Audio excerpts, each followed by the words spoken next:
AICC ಅಧ್ಯಕ್ಷ Mallikarjuna Kharge, CM Siddaramaiah, DCM DK Shivakumar ಸೇರಿದಂತೆ ಸಚಿವರ ದಂಡು ಇಂದು ಕಲಬುರಗಿಗೆ ತೆರಳಲಿದ್ದಾರೆ. ಸೇಡಂ ಹಾಗೂ ಯಡ್ರಾಮಿಯಲ್ಲಿ ವಿವಿಧ ಅಭಿವೃದ್ಧಿ ಕಾಮಗಾರಿಗಳಿಗೆ ಸಿಎಂ ಚಾಲನೆ ನೀಡುತ್ತಾರೆ. ಎರಡೂ ಕಡೆಗಳಲ್ಲಿ 1595 ಕೋಟಿ ವೆಚ್ಚದ 467 ಅಭಿವೃದ್ಧಿ ಕಾಮಗಾರಿಗಳಿಗೆ ಉದ್ಘಾಟನೆ ಮತ್ತು ಶಂಕುಸ್ಥಾಪನೆಗೆ ಬೃಹತ್ ವೇದಿಕೆ ಸಜ್ಜಾಗಿದೆ. ಮೊದಲು ಜೇವರ್ಗಿ ಮತಕ್ಷೇತ್ರದ ಯಡ್ರಾಮಿಗೆ ಸಿಎಂ ಆಗಮಿಸಲಿದ್ದು 867.49 ಕೋಟಿ ವೆಚ್ಚದ 83 ಅಭಿವೃದ್ಧಿ ಕಾಮಗಾರಿಗಳಿಗೆ ಅಡಿಗಲ್ಲು ಮತ್ತು 38.37 ಕೋಟಿ ವೆಚ್ಚದ 17 ಕಾಮಗಾರಿಗಳ ಉದ್ಘಾಟನೆ ನೆರವೇರಿಸಲಿದ್ದಾರೆ. ಇಲ್ಲಿಂದ ಸೇಡಂ ಪಟ್ಟಣಕ್ಕೆ ಭೇಟಿ ನೀಡುವಂತಹ ಸಿಎಂ 579.68 ಕೋಟಿ ವೆಚ್ಚದ 292 ಯೋಜನೆಗಳಿಗೆ ಅಡಿಗಲ್ಲು ಮತ್ತು 110.35 ಕೋಟಿ ವೆಚ್ಚದಲ್ಲಿ ಈಗಾಗಲೇ ಕೈಗೆತ್ತಿಕೊಂಡಿರುವಂತಹ ಪೂರ್ಣಗೊಂಡ 76 ಅಭಿವೃದ್ಧಿ ಕಾಮಗಾರಿಗಳನ್ನು ಉದ್ಘಾಟನೆ ಮಾಡಲಿದ್ದಾರೆ. ಕೇಂದ್ರ ಸಚಿವೆ ಶೋಭಾ ಕರಂದ್ಲಾಜೆ ಇಂದು ಹುಬ್ಬಳ್ಳಿ ಪ್ರವಾಸವನ್ನು ಕೈಗೊಂಡಿದ್ದಾರೆ. ಬೆಳಗ್ಗೆ ಹುಬ್ಬಳ್ಳಿಗೆ ಆಗಮಿಸಲಿರುವಂತಹ ಶೋಭಾ ಕರಂದ್ಲಾಜೆ ಉಣಕಲ್ ಕೆರೆಗೆ ತೆರಳಿ ಸ್ವಾಮಿ ವಿವೇಕಾನಂದ ಪುತ್ಥಳಿಗೆ ಮಾಲಾರ್ಪಣೆಯನ್ನು ಮಾಡಲಿದ್ದಾರೆ. ನಂತರ ಬಿಜೆಪಿ ಕಚೇರಿಯಲ್ಲಿ ಜಿ ರಾಮ್ಜಿ ಯೋಜನೆ ಕುರಿತು ಪತ್ರಿಕಾಗೋಷ್ಠಿಯನ್ನು ಮಾಡಲಿದ್ದಾರೆ. ನಂತರ ಚೇಂಬರ್ ಆಫ್ ಕಾಮರ್ಸ್ ಸಭಾಂಗಣದಲ್ಲಿ 4 ಕಾರ್ಮಿಕ ಕಾಯ್ದೆಗಳ ಕುರಿತ ಜಾಗೃತಿ ಕಾರ್ಯಕ್ರಮಕ್ಕೆ ಚಾಲನೆಯನ್ನ ಕೊಡಲಿದ್ದಾರೆ. ಶೋಭಾ ಕರಂದ್ಲಾಜೆ ಅವರಿಗೆ ಶಾಸಕ ಮಹೇಶ್ ತೆಂಗಿನಕಾಯಿ ಸೇರಿದಂತೆ ಸ್ಥಳೀಯ ಮುಖಂಡರು ಸಾಥ್ ಕೊಡಲಿದ್ದಾರೆ. ಕೇಂದ್ರ ಸರ್ಕಾರ ನರೇಗಾ ಯೋಜನೆಯಲ್ಲಿ ಮಹಾತ್ಮ ಗಾಂಧಿ ಹೆಸರು ಕೈಬಿಟ್ಟ ಹಿನ್ನೆಲೆಯಲ್ಲಿ ಭಾರಿ ವಿರೋಧ ವ್ಯಕ್ತವಾಗ್ತಾ ಇದೆ. ಇಂದು ಚಿತ್ರದುರ್ಗದಲ್ಲಿ ಕಾಂಗ್ರೆಸ್ ನಾಯಕರು ಸುದ್ದಿಗೋಷ್ಠಿಯನ್ನು ಮಾಡಲಿದ್ದಾರೆ. ಚಿತ್ರದುರ್ಗ ಜಿಲ್ಲಾ ಉಸ್ತುವಾರಿ ಸಚಿವ ಡಿ ಸುಧಾಕರ್, ಶಾಸಕರಾಗಿರುವಂತಹ B G Govindappa, N Y Gopalakrishna, T Raghumurthy, K C Veerendra ಸುದ್ದಿಗೋಷ್ಠಿಯಲ್ಲಿ ಭಾಗಿಯಾಗಲಿದ್ದಾರೆ. ಇನ್ನು ನಿಗಮ ಮಂಡಳಿಗಳ ಅಧ್ಯಕ್ಷರಾದಂಥ ಪಿ ರಘು, ಜಿಎಸ್ ಮಂಜುನಾಥ್, ಯೋಗೀಶ್ ಬಾಬು ಕೂಡ ಸುದ್ದಿಗೋಷ್ಠಿಯಲ್ಲಿ ಇರಲಿದ್ದಾರೆ. ನರೇಗಾ ಯೋಜನೆಯಿಂದ ಗಾಂಧಿ ಹೆಸರನ್ನ ಕೈಬಿಟ್ಟ ಕೇಂದ್ರ ಬಿಜೆಪಿ ಸರ್ಕಾರದ ನಡೆಯನ್ನು ಕೈ ನಾಯಕರು ಖಂಡಿಸಲಿದ್ದಾರೆ. ಚಿಕ್ಕಮಗಳೂರು ಜಿಲ್ಲೆಯಲ್ಲಿ ಅರಣ್ಯ ಇಲಾಖೆ ಮತ್ತು ಸಾರ್ವಜನಿಕರ ಮಧ್ಯೆ ಸಮಸ್ಯೆ ಜೋರಾಗ್ತಾ ಇದೆ. ಅರಣ್ಯ ಇಲಾಖೆ ಕಳಸಾ ತಾಲೂಕಿನ ಕಳಕೋಡು, ಹೊರನಾಡು, ಇಡಕಣಿ, ಸಂಸೆ, ಮರಸಣಿಗೆ, ತೂನಡಿ ಕೆಲವು ಕಂದಾಯ ಭೂಮಿಯಲ್ಲಿ ಮೀಸಲು ಅರಣ್ಯ ಅಂತದನ್ನು ಘೋಷಣೆ ಮಾಡಿದೆ. ಸೆಕ್ಷನ್ 4ರ ಅನ್ವಯ ಅರಣ್ಯ ಇಲಾಖೆ ಈ ನಿರ್ಧಾರವನ್ನು ಮಾಡಿರುವಂಥದ್ದು. ಅರಣ್ಯ ಇಲಾಖೆಯ ಕ್ರಮವನ್ನು ಖಂಡಿಸಿ ರೈತರು ಪ್ರತಿಭಟನೆಗೆ ಮುಂದಾಗಿದ್ದಾರೆ. ಇಂದು ಬೆಳಗ್ಗೆ 11 ಗಂಟೆಗೆ ಚಿಕ್ಕಮಗಳೂರು ಜಿಲ್ಲೆಯ ಕಳಸಾ ಪಟ್ಟಣದಲ್ಲಿ ಪ್ರತಿಭಟನಾ ಮೆರವಣಿಗೆ ಹಮ್ಮಿಕೊಳ್ಳಲಾಗಿದೆ. ಒಟ್ಟು 14 ಹಕ್ಕೊತ್ತಾಯಗಳನ್ನು ಮುಂದಿಟ್ಟುಕೊಂಡು ಪ್ರತಿಭಟನೆ ನಡೆಯಲಿದ್ದು ಸಾವಿರಾರು ಜನರು ಪ್ರತಿಭಟನೆಯಲ್ಲಿ ಭಾಗಿಯಾಗಲಿದ್ದಾರೆ. ಕೋಲಾರ ಜಿಲ್ಲೆಯ ಮಾಲೂರು ತಾಲೂಕಿನಲ್ಲಿ ಬ್ಯಾನರ್ ಕಿರಿಕ್ ಮುಂದುವರೆದಿದೆ. ನಮ್ಮ ಬ್ಯಾನರ್ಗಳನ್ನು ಉದ್ದೇಶಪೂರ್ವಕವಾಗಿ ತೆಗೆಸಲಾಗಿದೆ ಅಂತ ಮಾಜಿ ಶಾಸಕ ಮಂಜುನಾಥ್ ಗೌಡ ಆರೋಪವನ್ನು ಮಾಡಿದ್ದಾರೆ. ತಾಲೂಕಿನಾದ್ಯಂತ ಕಾಂಗ್ರೆಸ್ ನಾಯಕರು ಹಾಕಿರುವಂತಹ ಬ್ಯಾನರ್ಗಳನ್ನು ತೆಗೆದಿಲ್ಲ. ಮಾಲೂರು ತಹಶೀಲ್ದಾರ್ ಎಂಬಿ ರೂಪಾ ಅವರು ಸರ್ಕಾರಿ ಕೆಲಸ ಮಾಡೋದು ಬಿಟ್ಟು ಶಾಸಕರ ಮನೆ ಕೆಲಸವನ್ನು ಮಾಡ್ತಿದ್ದಾರೆ. ಮಾಲೂರು ತಾಲೂಕಿನ ತೋರ್ನಹಳ್ಳಿ ಗ್ರಾಮದಲ್ಲಿ 13 ಎಕರೆ ಜಮೀನು ವರ್ಗಾವಣೆ ವಿಚಾರವಾಗಿ 50 ಲಕ್ಷ ಲಂಚ ಪಡೆದಿರುವಂತಹ ತಹಶೀಲ್ದಾರ್ ವಿರುದ್ಧ ಶೀಘ್ರ ನ್ಯಾಯಾಲಯದಲ್ಲಿ ಕೇಸ್ ದಾಖಲಿಸುತ್ತೇವೆ. ಅಧಿಕಾರಿಯಾಗಿ ತಹಶೀಲ್ದಾರ್ ಜನರ ಸಮಸ್ಯೆ ಆಲಿಸುವಂಥದ್ದು ಬಿಟ್ಟು ರಾಜಕೀಯ ಮಾಡ್ತಿದ್ದಾರೆ ಅಂತ ಮಂಜುನಾಥ್ ಗೌಡ ಕಿಡಿಕಾರಿದ್ದಾರೆ. ಸೈನ್ ಮಾಡಿ ಎಲ್ಲ ದಾಖಲೆಗಳು ನನ್ನ ಹತ್ರ ಇದೆ. ಇವತ್ತು ನೀವೆಲ್ಲ ಬಚಾವಾಗ್ಬೋದು. ಬರೋ ದಿನಗಳಲ್ಲಿ ನೀವು ಮಾಡ್ತಾ ಇರೋ ಕೆಲಸಗಳಿಗೆ ತಕ್ಕ ಪಾಠ ಕಲಿಸ್ತೀವಿ. ನೀವೆಲ್ಲ ಕಾನೂನು ರೀತಿ ನಿಮ್ಮ ಮೇಲೆ ಕ್ರಮ ತಗೊಳ್ಳಂಗೂ ಮಾಡ್ತೀವಿ.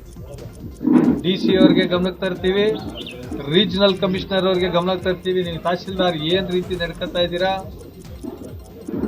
ನೀವು ತಹಶೀಲ್ದಾರ್ ಹುದ್ದೆಗೆ ಲಾಯಕ್ಕಿಲ್ಲ.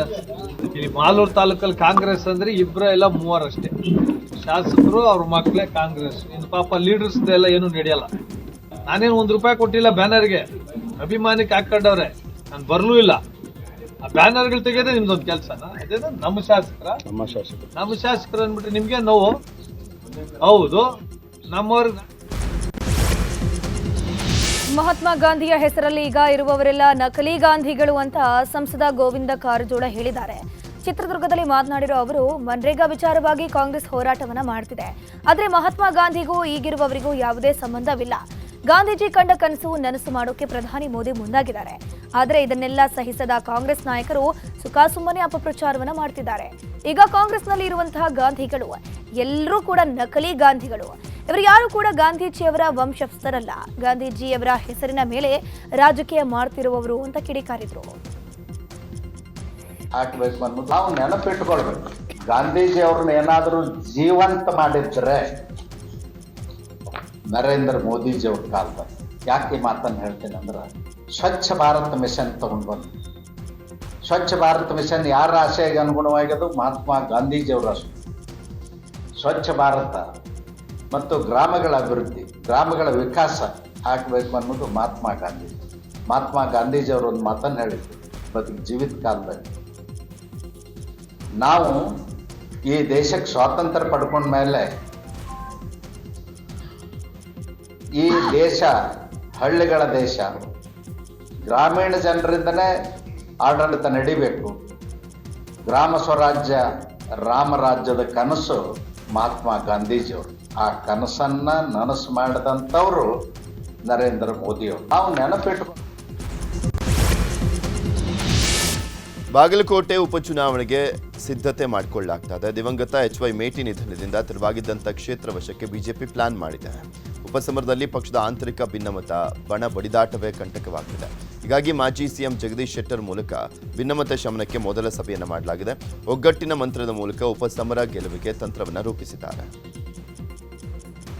ಕ್ಯಾಂಡಿಡೇಟ್ಗೆ ಮತ್ತು ಚುನಾವಣೆ ಒಗ್ಗಟ್ಟಾಗಿ ಎದುರಿಸುವಂಥದ್ದು, ಅದ್ರ ಬಗ್ಗೆ ಅಷ್ಟೇ ಮಾತ್ರ ಸಭೆ ಸೀಮಿತ. ಮತ್ತು ಇಲ್ಲಿ ಕ್ಯಾಂಡಿಡೇಟ್ ಸೆಲೆಕ್ಷನ್ ಆಗಲಿ ಮತ್ತೊಂದು ಹೆಸರು ಕೇಳುವಂಥದ್ದು ಇದು ಯಾವುದೂ ಪ್ರೊಸೆಸ್ ಇಲ್ಲ. ಇವತ್ತು ನಾನು ಬಂದು ಇಲ್ಲಿ ಒಂದು ಅಡ್ರೆಸ್ ಮಾಡಿ ಹೋಗ್ತೇನೆ, ಬೇರೆ ಏನು ನೋಡ್ರಿ.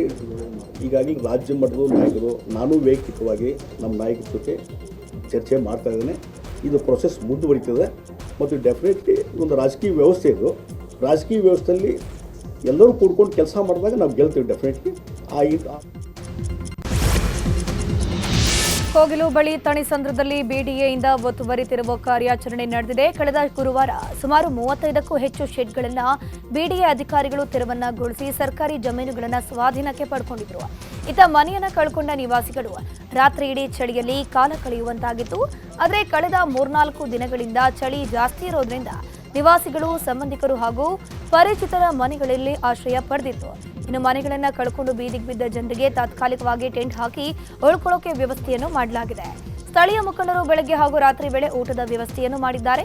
ಸದ್ಯ ಇನ್ನು ತೆರವು ಕಾರ್ಯ ಬಾಕಿ ಇದ್ದು ಯಾವಾಗ ಜೆಸಿಬಿ ಸದ್ದು ಮಾಡುತ್ತು ಅಂತ ಜನ ಭಯದಲ್ಲೇ ಬದುಕುವಂತಾಗಿದೆ. ಇಬ್ಬರು ಮುದುಕಿಯರು, ನಮ್ಮಮ್ಮ ನಮ್ಮ ಅತ್ತೆ ಎಲ್ಲರೂ ಇಲ್ಲೇ ಮಲ್ಕೊಂಡಿದ್ದಾರೆ. ಇಲ್ಲೇ ಯಾರಿಲ್ಲ ಸರ್ ನಮಗೆ.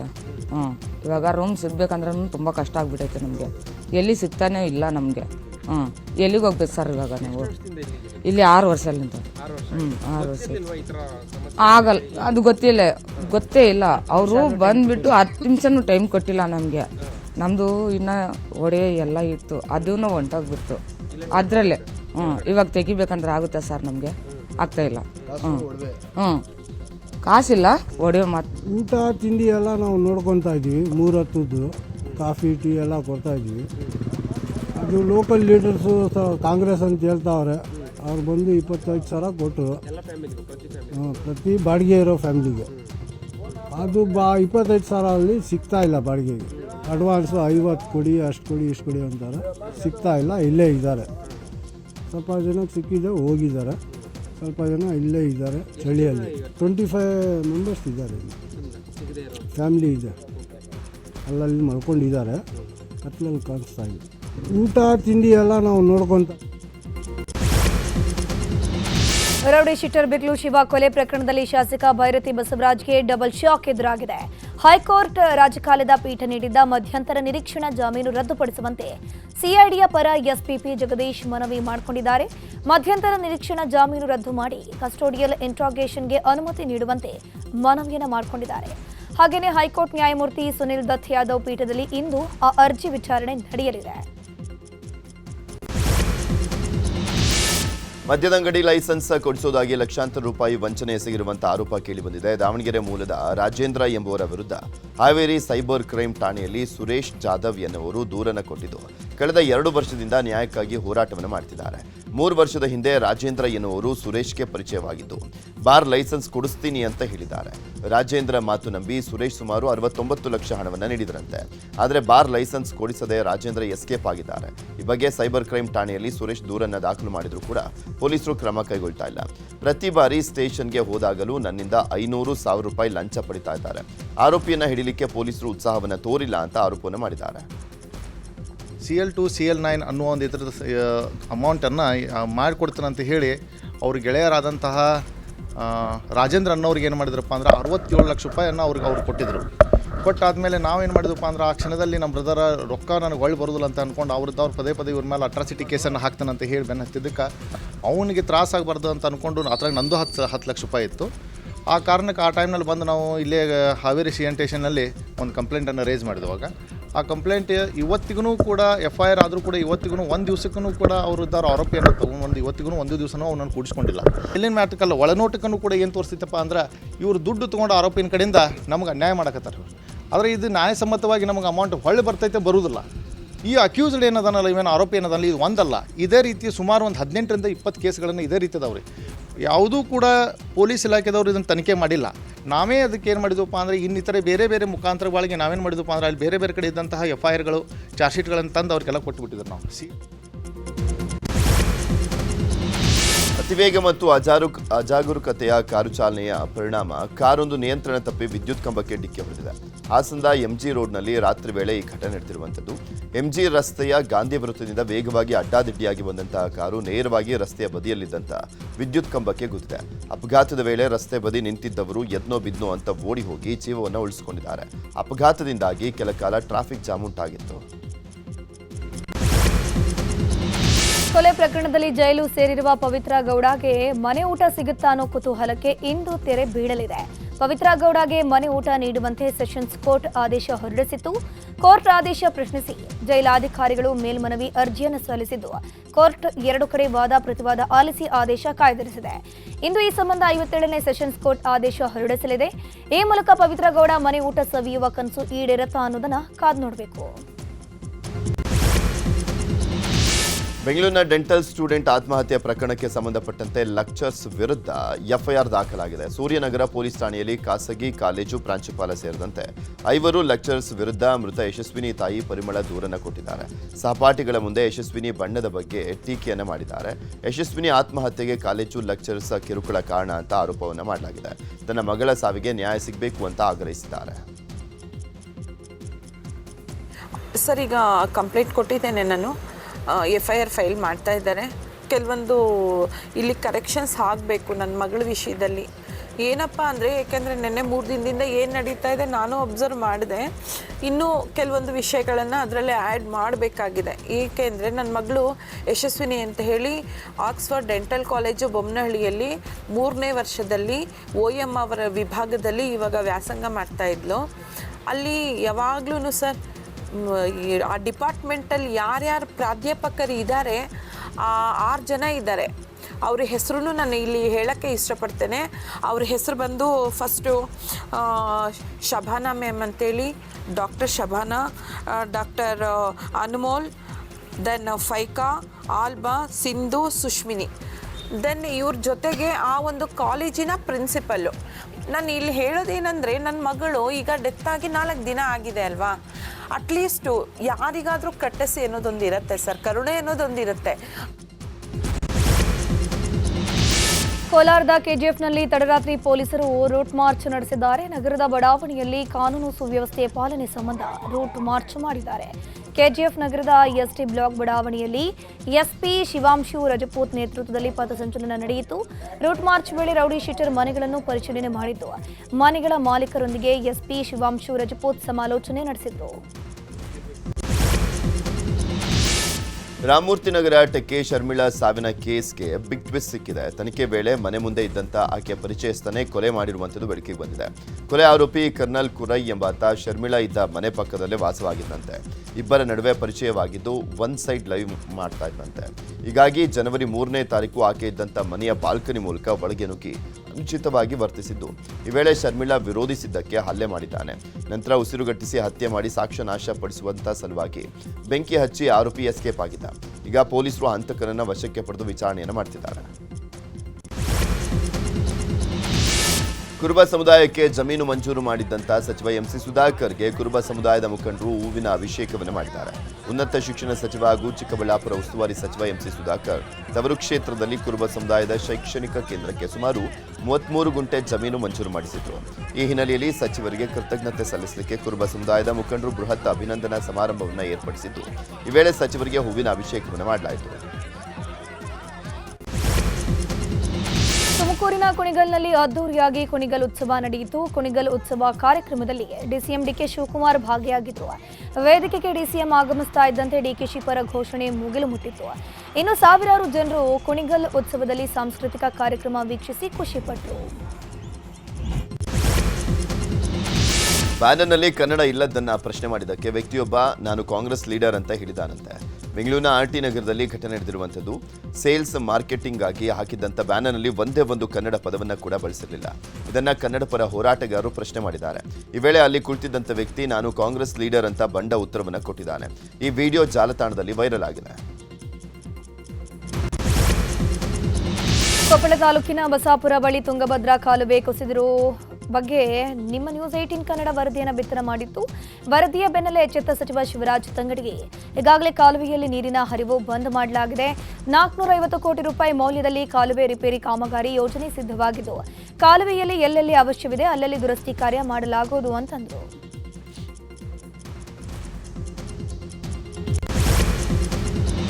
ಬೆಳಗಾವಿಯಲ್ಲಿ ಇತ್ತೀಚೆಗೆ ಬೀದಿ ನಾಯಿಗಳ ಹಾವಳಿ ಮಿತಿ ಮೀರಿದೆ. ಅನೇಕ ಮಕ್ಕಳಿಗೆ ನಾಯಿ ಕಚ್ಚಿರುವ ಪ್ರಕರಣ ಬೆಳಕಿಗೆ ಬಂದಿದೆ. ಈ ಹಿನ್ನೆಲೆಯಲ್ಲಿ ಇಂದು ನಡೆಯುವ ಪಾಲಿಕೆಯ ಸಾಮಾನ್ಯ ಸಭೆಯಲ್ಲಿ ಈ ವಿಷಯ ಚರ್ಚೆ ಆಗಲಿದೆ. ಸಭೆಯಲ್ಲಿ ವಿಷಯ ಚರ್ಚಿಸಿ ಸೂಕ್ತ ಪರಿಹಾರಕ್ಕೆ ವಿರೋಧ ಪಕ್ಷದ ಸದಸ್ಯರು ಒತ್ತಾಯವನ್ನ ಮಾಡಲಿದ್ದಾರೆ.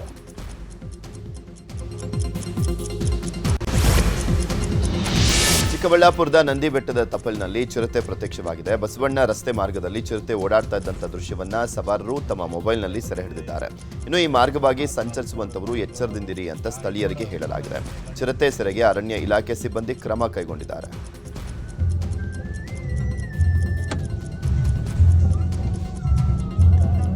ನೋಡ್ರಿ, ಚಿರತೆ ಬಂದಿದೆ ಕಣಿವೆ ಬಸವಣ್ಣ ಹತ್ರ. ಹುಷಾರು, ಗಾಡಿಲಿ ಬರೋರು ಇದ್ ಮಾಡೋನ್ಗೆ ಗಾಡಿ ಅವನ್ಗೆ.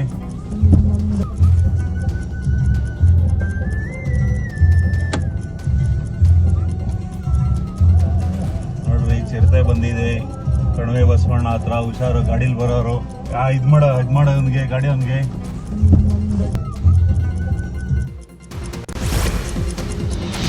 ಗದಗ ಜಿಲ್ಲೆ ಮುಂಡರಗಿ ಪಟ್ಟಣದ ಶ್ರೀ ಜಗದ್ಗುರು ಅನ್ನದಾನೀಶ್ವರ ವಿದ್ಯಾಸಮಿತಿಯ ಶತಮಾನೋತ್ಸವ ಸಮಾರಂಭ ಜನವರಿ 17 ಮತ್ತು 18ರಂದು ನಡೆಯಲಿದೆ. ಈ ಹಿನ್ನೆಲೆಯಲ್ಲಿ ಸಂಸ್ಥೆಯಲ್ಲಿ ವಿದ್ಯಾಭ್ಯಾಸ ಪಡೆದ ಎಲ್ಲ ಹಳೆಯ ವಿದ್ಯಾರ್ಥಿಗಳು ಭಾಗಿಯಾಗುವಂತೆ ಸಂಸ್ಥೆಯ ಆಡಳಿತ ಮಂಡಳಿ ಮನವಿಯನ್ನು ಮಾಡಿಕೊಂಡಿದೆ. ಈ ಬಗ್ಗೆ ಶ್ರೀಮಠದ ಪೀಠಾಧಿಪತಿಗಳಾದ ಶ್ರೀ ಮಣಿಪ್ರ ಜಗದ್ಗುರು ನಾಡೋಜ ಡಾಕ್ಟರ್ ಅನ್ನದಾನೀಶ್ವರ ಮಹಾಶಿವಯೋಗಿಗಳು ಸುದ್ದಿಗೋಷ್ಠಿಯನ್ನು ನಡೆಸಿದ್ದು, 1969ರಲ್ಲಿ ಒಂದೇ ಒಂದು ಶಿಕ್ಷಣ ಸಂಸ್ಥೆಯಿಂದ ಆರಂಭವಾದ ಅನ್ನದಾನೀಶ್ವರ ವಿದ್ಯಾಸಂಸ್ಥೆಯು ಇಂದು 33ಕ್ಕೂ ಹೆಚ್ಚು ಶಿಕ್ಷಣ ಸಂಸ್ಥೆಗಳನ್ನು ಒಳಗೊಂಡ ಹೆಮ್ಮರವಾಗಿ ಬೆಳೆದು ನಿಂತಿದೆ ಅಂತಂದರು.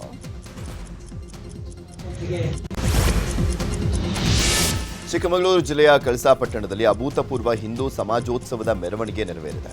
ಕಳಸಾ ತಾಲೂಕಿನಲ್ಲಿ ಇದೇ ಮೊದಲ ಬಾರಿಗೆ ಹಿಂದೂ ಸಮಾಜೋತ್ಸವ ಕಾರ್ಯಕ್ರಮ ಜರುಗಿದ್ದು, ನೂರಾರು ಮಂದಿ ಭಾಗಿಯಾಗಿದ್ದರು. ಮೆರವಣಿಗೆಯ ಉದ್ದಕ್ಕೂ ಕೂಡ ವಿವಿಧ ಜಾನಪದ ಕಲಾ ತಂಡಗಳ ಪ್ರದರ್ಶನವೂ ಕೂಡ ನೋಡುಗರ ಕಣ್ಮನ ಸೆಳೆಯಿತು. ಕೇಸರಿ ಧ್ವಜಗಳ ಹಾರಾಟ, ಸಾಂಸ್ಕೃತಿಕ ವೈಭವದೊಂದಿಗೆ ಕಳಸಾ ಪಟ್ಟಣದ ಬೀದಿ ಬೀದಿಗಳು ಸಂಭ್ರಮದ ಅಲೆಯಲ್ಲಿ ತೇಲಿದವು. ಮೆರವಣಿಗೆಯಲ್ಲಿ ಹೊರನಾಡು ಅನ್ನಪೂರ್ಣೇಶ್ವರಿ ದೇವಸ್ಥಾನದ ಧರ್ಮದರ್ಶಿ ಭೀಮೇಶ್ವರ ಜೋಶಿ ಸೇರಿದಂತೆ ಸ್ಥಳೀಯರು ಪಾಲ್ಗೊಂಡಿದ್ದರು.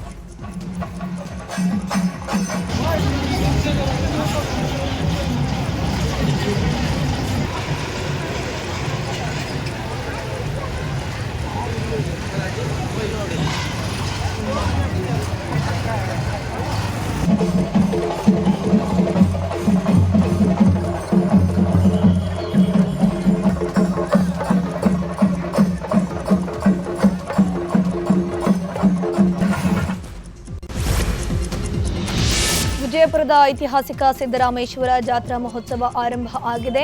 ಇಂದಿನಿಂದ ಜನವರಿ 17ರವರೆಗೆ ಜಾತ್ರೆ ನಡೆಯಲಿದೆ. ಜಾತ್ರೆ ಹಿನ್ನೆಲೆಯಲ್ಲಿ ಸಿದ್ದೇಶ್ವರ ದೇವಸ್ಥಾನ ಅಲಂಕರಿಸಲಾಗಿದ್ದು, ಧಾರ್ಮಿಕ ಕಾರ್ಯಕ್ರಮಗಳು ನಡೆಯುತ್ತಿವೆ.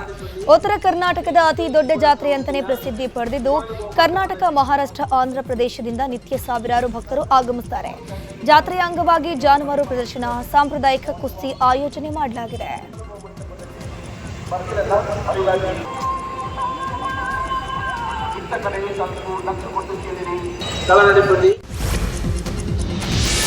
ಕೊಪ್ಪಳದಲ್ಲಿ ಅದ್ದೂರಿಯಾಗಿ ಗವಿಸಿದ್ದೇಶ್ವರ ಜಾತ್ರಾ ಮಹೋತ್ಸವ ನಡೀತಾ ಇದೆ. ಮಹಾರಥೋತ್ಸವ ಮುಗಿದು 7 ದಿನವಾದರೂ ಕೂಡ ಜಾತ್ರೆಗೆ ಭಕ್ತರ ದಂಡೆ ಹರಿದು ಬರ್ತಾ ಇದೆ. ಕೊಪ್ಪಳದ ಬಸ್ ನಿಲ್ದಾಣದಲ್ಲಿ ಜನಸಾಗರವೇ ತುಂಬಿದೆ.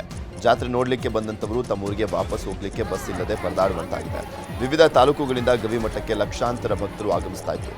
ಸರಿಯಾಗಿ ಸಾರಿಗೆ ವ್ಯವಸ್ಥೆ ಇಲ್ಲದೆ ಒದ್ದಾಡ್ತಾ ಇದ್ದಾರೆ.